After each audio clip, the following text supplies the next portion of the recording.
Welcome to the GibbsCAM 5-minute demo. Today we're going to learn two new operations, new enhancements in Gibbs. They were in other places before, but now they've changed them so they're a lot easier to use and faster to use. First thing we're going to do is open up our SolidWorks part, put in a 3-axis vertical mill, check these 3 boxes. There's our part there. Of course, when you bring a solid model into Gibbs, it automatically shrinks material around there. So the first thing I'm going to do is add some stock to the material.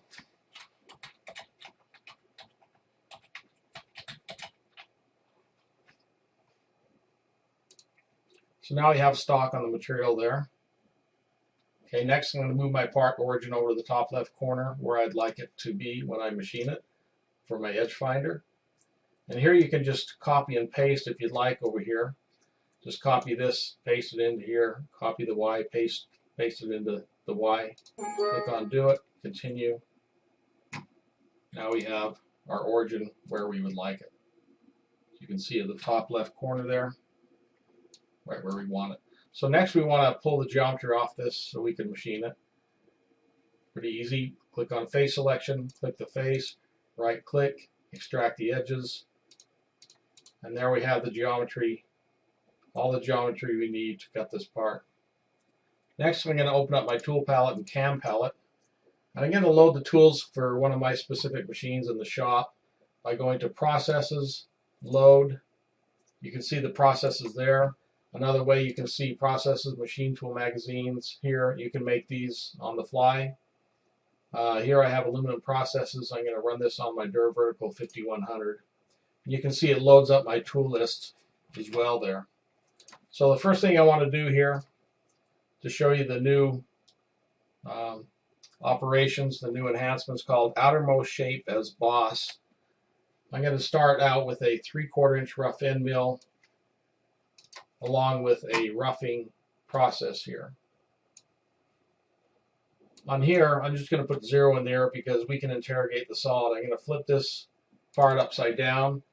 Click on the bottom there, you can see our part's 1 inch thick, so we can interrogate the solid pretty easily. I'm going to go a little bit below the surface, and I'm going to just type in 3/4 there, so it'll do it in 2 steps here.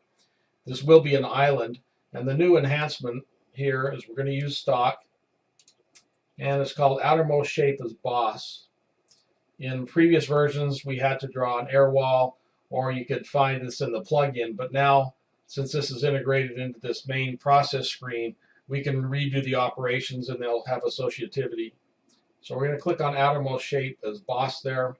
I'm going to go to Open Sides and say the tool can go outside the wall by 800 thousandths because we're using 3/4 inch end mill.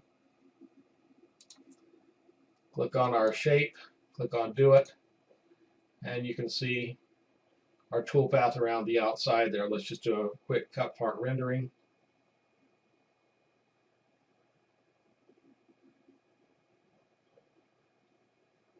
And you can see we have now roughed out this part.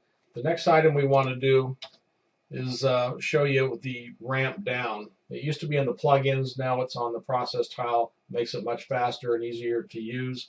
Also, you can do it with the redo operation with associativity. So we're going to drag a contour tile down to here, along with a 3/8 finish end mill. Again, we're going to go down to -1.01. We're going to do a little bit of a angle line and ramp in there with a 90-degree radius. But the new enhancement here on this process tile, instead of in the plugins, is called ramp down. When you click on this, it's going to make a helical move around the part there.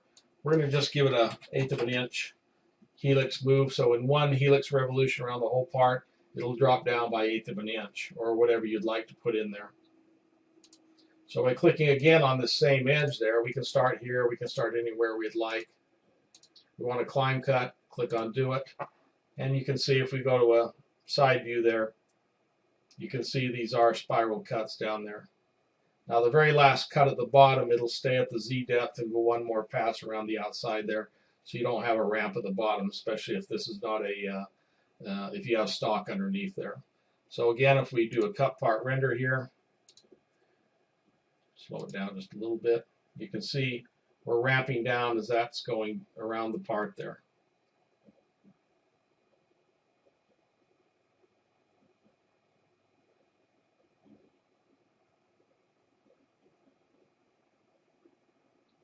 Two new enhancements on GibbsCAM 2014. Thanks for watching.